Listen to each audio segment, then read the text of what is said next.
शांतं सुशीलं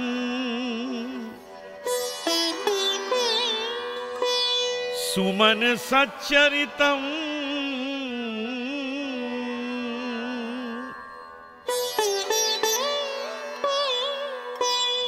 supreme वंदितं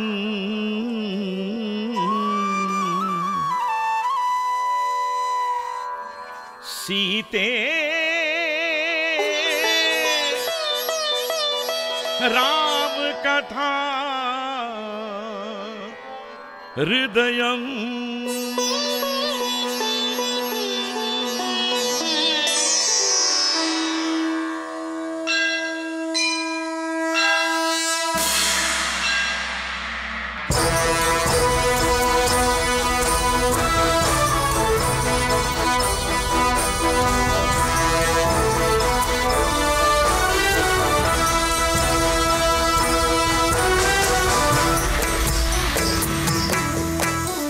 अमर गाथा धरती की ये साध सीता की है ये।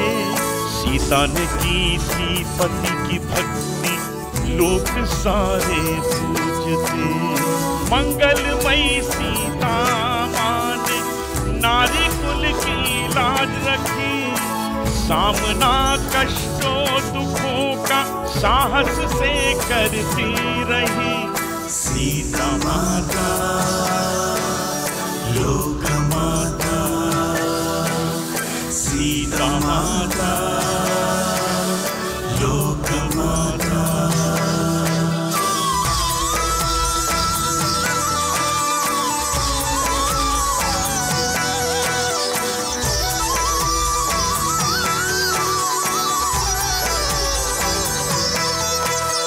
मिथिला नगरी जनक कुल में लाई उजाला जानकी।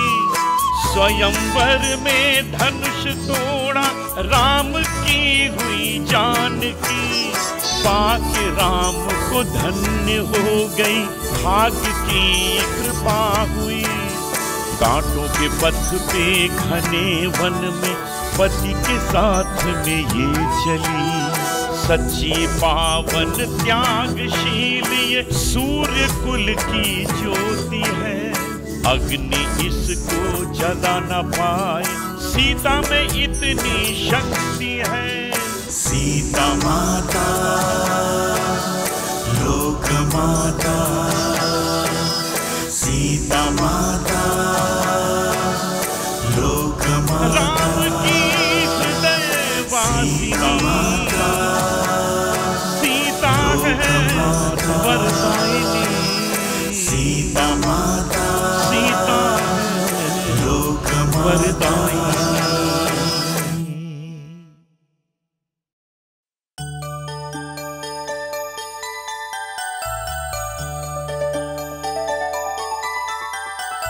महाराज, इस राजमहल में प्रस्तुत दिन तक जो हर्ष और उल्लास नहीं मिला वो इस शिशु के आगमन से पूरा हो गया। तुरंत इस शिशु का नामकरण पूर्ण करना चाहिए, जिसके पश्चात ये निविदा शिशु अपने नए नाम से इस राजमहल को उल्लास से भर दे। अवश्य गुरुदेव। देवों से दत्तक के रूप में भूमि माता से यह हमें प्राप्त हुई है। भूमि पर चलाई हुई रेखाओं को जैसे हम लोग सीता कहते हैं, वैसे ही क्या हम इसे सीता कहकर पुकार सकते हैं गुरुदेव? अवश्य। हल का कोना हल के कोने से खींची हुई रेखाओं को जैसे सीता कहते हैं, वैसे इस शिशु को सीता नाम बहुत ही उपयुक्त है महाराज, बहुत ही उपयुक्त है। महारानी, आप भी इस शिशु को एक नाम दे सकती हैं। जनक वंश के प्रकाश के रूप में आई इस शिशु को जानकी कहा जाए, ऐसी मेरी इच्छा है। अद्भुत। सीता जानकी दोनों सुभाषित। इस शिशु के जो चाचा हैं कुशध्वज युवराज, आप भी एक नाम सूचित कर सकते हैं। अवश्य गुरुवर। मिथिला हमारे राज्य की राजधानी है। इस शिशु का नाम एवं इस राज्य की राजधानी का नाम दोनों साथ में प्रसिद्ध हो, इसी कारण इस शिशु को मैथिली नाम से नामांकित करने की मेरी इच्छा है। उत्तम, अति उत्तम। आहा, सीता, जानकी, मैथिली, अद्भुत, सभी नाम सुभाषित हैं। गुरुवर्या, जैसे हम सब ने एक एक नाम सूचित किया, वैसे अगर आप भी एक नाम सूचित करें तो हम सबको बड़ा आनंद होगा। अवश्य। इस शिशु की प्राप्ति, इस स्थल की प्रगति, इस वंश के प्रगति के अनुकूल आप सभी ने इसे नाम दिया है। अब मैं भी आपके वंश के चरित्र को चिरस्थायी बनाकर रखने के लिए एक नाम को सूचित करता हूं। जनक वंश के पूर्वजों में अति प्रसिद्ध राजा अनवी चक्रवर्ती, जिन्होंने अपने देह को त्याग कर विदेहित होने की कथा आप सबको पता है। ऐसे विदेही वंश के राज्य को महालक्ष्मी के स्वरूप में प्राप्त हुई इस शिशु को मैं वैदेही नाम से संबोधित करता हूं। आहा, अद्भुत, अद्भुत है। सीता, जानकी, मैथिली, वैदेही, ये सभी नाम उचित हैं। इस शिशु के भाग्य से हमारे वंश की कीर्ति हमेशा अजरा अमर रहेगी, इस पर मुझे कोई संदेह नहीं। सावधान महाराज।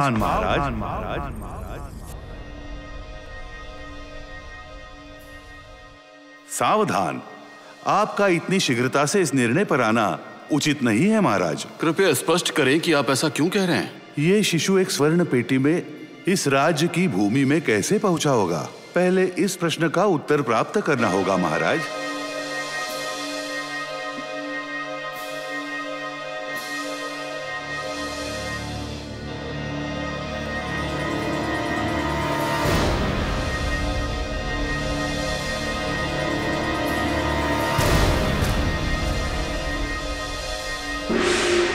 इस शिशु के पूर्व चरित्र को जानने के बाद ही कोई निर्णय ले सकते हैं। क्या ये शिशु देवताओं का प्रसाद है अथवा गुप्त रूप से इन असुरी शक्तियों का इस राजमहल में प्रवेश करने के पश्चात किसी तरह का उपद्रव मचाने का उद्देश्य तो नहीं है? नारायण नारायण नारायण नारायण।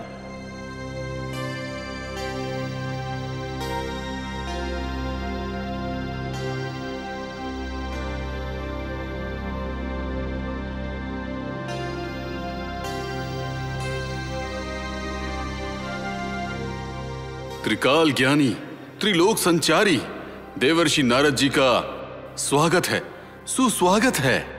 इष्टार्थ सिद्धिरस्तु, वंशो भी वृद्धिरस्तु। ब्रह्म मानस पुत्र नारद महर्षि जी को नमो नमः। गौतम पुत्र शतानंद जी, सब कुशल?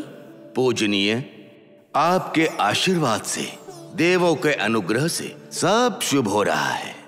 जनक महाराज को याग भूमि में देव स्वरूप शिशु प्राप्त हुई है। उसे प्रस्तुत सीता, जानकी, मैथिली, वैदेही नामकरण के संदर्भ में आप जैसे महर्षि के आगमन से इस राजमहल में सुगंधित शीतल पवन के आने जैसे संतोष का अनुभव हो रहा है महर्षि। शीतल पवन भी यही है, सुगंध भी यही है। वही नारद की नासिका तक ये शिशु पहुंची गई। शतानंद जी, ऐसे संभ्रम उत्साह के संदर्भ में यहां पर आने से मेरे मन में अधिक आनंद हुआ है। देवता स्वरूप इस शिशु को देखने का भाग्य मुझे भी प्राप्त हुआ है। महर्षि, आपको इस शिशु को देखते हुए कुछ स्मरण हुआ है, ऐसा प्रतीत हो रहा है। ये शिशु हमारे राज्य में कैसे प्राप्त हुआ, इस प्रश्न का उद्गम मेरे मन में होते ही आपका यहां आगमन हुआ। मेरे इस प्रश्न का एक सटीक उत्तर मुझे प्रदान करें महर्षि। अवश्य करूंगा महाराज। बीज को जैसे वर्षा को बीज तक पहुंचने की आवश्यकता होती है, वैसे ही सुनने और कहने की इच्छा हो तो तब बुद्धि की रस्सी और लंबी होती है। आपके जानने योग्य विषय को जानकारी में लाने से मुझे कोई आपत्ति नहीं है। आपके इस शिशु की प्राप्ति से पहले इसके पिछले अवतारों की कथाओं को मैं अभी आपको सुनाता हूं। ये शिशु इससे पहले वेदवती नाम से महागुणावती सूर सुंदरी होकर जन्म लेती है। और विवाह के आयु तक पहुंचती है। वेदवती के पिताश्री अपनी पुत्री के लिए उसके अनुरूप वर से विवाह करने हेतु अपेक्षित थे। उससे इस विषय के बारे में बताने के लिए बड़े आनंद से जाते हैं। तभी वेदवती,